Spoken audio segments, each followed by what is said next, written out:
Distorted Reflections was a pretty interesting set for Grand Archive. It's where the Looking Glass got introduced along with the Chessman archetype, and we also got new champions introduced to the game, that being Alice, Ciel, and of course the main topic of this video, Diana. Diana is easily one of the strongest champions in the game with the current meta we have right now. Several top decks are Ascent utilizing Diana.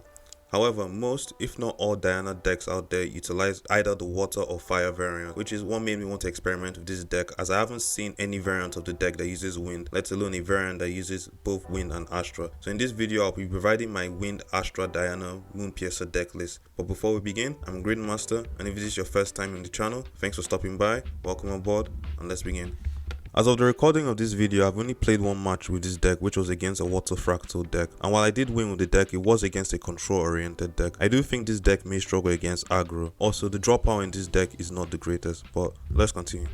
I'll go through the material deck first, and then from there the main deck. For our level 0 champion, we are using the regular Spirits of Wind specifically, as we want to maximize our hand size when we can. However, you can choose to use Spirits of Fortuitous Wind to glimpse 7 and then draw 7 into memory. However, if you go down this route, you won't be able to make your champion distant before going to level 1, which, to be fair, with this build it's not too important. Next we have Diana level 1, Diana level 2, and Diana level 3. With the current meta, most if not all Diana decks stop at level 1, but me personally, I like my decks going to level 3 as I feel like I'm getting the full experience, but your mileage may vary.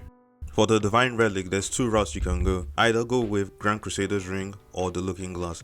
Personally, I chose Grand Crusader's Ring as this deck's draw power isn't so great, so I want to capitalize on any opportunity I can get to increase my hand size. Next, we have Sword of Seeking to deal with units that have stealth. However, if you're using the Looking Glass as your Divine Relic, then go with Palvor's Sword instead, as cards like Jabberwocky exist. For our A4 Wing weapons, we have Seeker's A4 Wing, which is a must-have for this deck due to it having Spell Shroud, Legion's Wingspan, which is helpful in the early game and the mid game in order to put pressure on the opponent, and finally Celestial Genesis. To round out the material deck, we have Consumption Ring, Ranger Stride.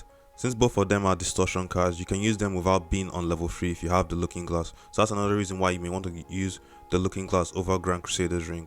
Finally, for the last card in the material deck, we have Chalice of Blood for some extra card draw.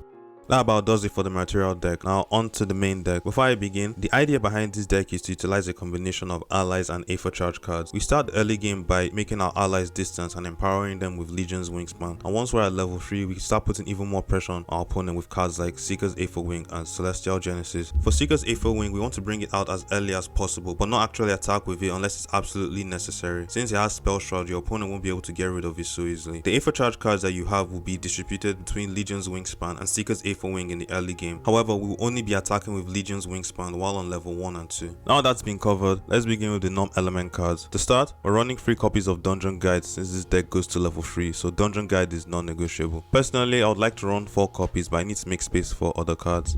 Next, we have 4 copies of Charge the Soul, which is a really great card for its low cost and the amount of options we get with it. We can use it to ping our opponent for 1 damage, and then it can be used either for floating memory or it can be loaded up into an A4 Wing weapon we control. Another A4 charge card we have is Aetheric Calibration, which we're running 4 copies of. It can be used to filter through the deck. Then we have 2 copies of Prudent Knock, 4 copies of Backstep to make Diana or our allies distant, as well as being able to draw a card. You could choose to run Skirting Step instead, however I'd rather run Backstep for more consistency. And the last of the non-element cards, we have 2 copies of Seasoned Archer. It's a cost 2 ally with 1 attack and 3 health and has ranged 3, so if he's distant he'll be attacking for 4 damage. For wind, we have 1 copy of Skilled Aeroferge, which can recycle wind A4 charge cards and has floating memory. You may decide that you want to run more than 1 copy. 4 copies of Fairy Whispers in order to glimpse and to potentially draw a card. 4 copies of Scout the Land for more filtering and a guaranteed card draw. 4 copies of Windblessed Rangefinder. This is a great card because it has floating memory and can make a unit we control distant. 4 copies of Battlefield Spotter, as you can make your allies distant, and if you're on level 2, all other units you control gain range 1, and since multiple instances of range can stack, you can be swinging at your opponent for very high numbers depending on how many copies of this ally you have on the field. 2 copies of Windmill Engineer. Personally, I think 4 copies are needed since this provides some draw power to the deck, but when I made this deck I only put 2 copies in.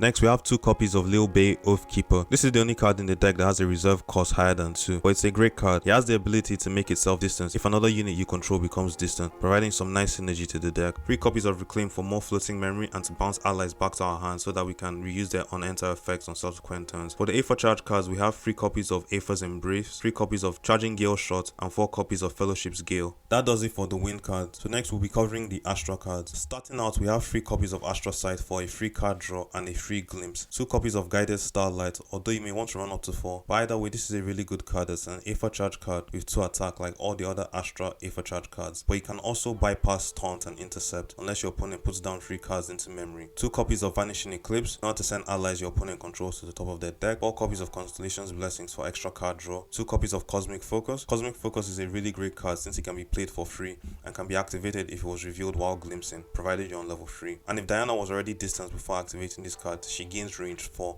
Absolutely busted. The final card of the deck is Ethereal Projection, and we're running 3 copies in the deck. This card is the reason why we don't want to use a card like Seeker's Aetherwing in the early game.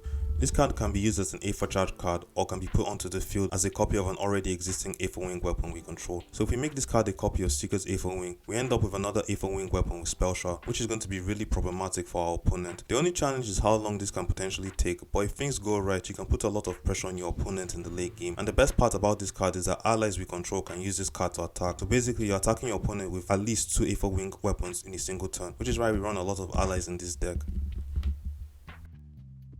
So yeah, that's about it. If you made it to the end of this video, I really appreciate it. And if you have any ideas on how I can improve this deck and make it more consistent, please let me know in the comments. I'll also leave a link to where you can download and print this deck if you would like to give it a shot and experiment. But yep, that's about everything. I'll see you all in the next video. Thank you and God bless you.